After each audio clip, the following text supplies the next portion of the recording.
Wild card entries వల్ల సుమన్ శెట్టి గారికైతే ఒక రకమైన న్యాయం అయితే జరిగింది. ప్రతి ఒక్కళ్ళు తనని గేమ్‌లోకి తీసుకోవాలంటే వెనకి వెనకడుగేశారు.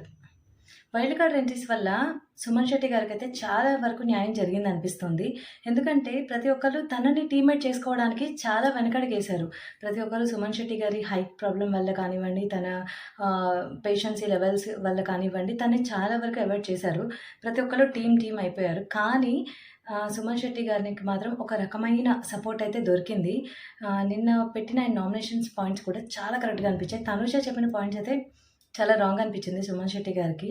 అండ్ మంచి స్ట్రాంగ్ ప్లేయర్స్ అసలు వాళ్ళ నాన్నగారిని బన్నీ గారిని కానివ్వండి, దివ్య గారిని కానివ్వండి, రీతుని గాని, పవన్ గాని వీళ్ళనెందుకు తను నామినేట్ చేయలేదు? ఇటొచ్చేసి వీక్ పర్సన్ తను సుమన్ శెట్టి గారిని టార్గెట్ చేసి నామినేట్ చేసినట్టు అనిపిస్తుంది. సో, ఇదొక్క పాయింట్ నాకు వాలిడ్‌గా అనిపించలేదు. వైల్డ్ కార్డ్ ఎంట్రీస్ అయితే సూపర్‌గా అనిపించింది.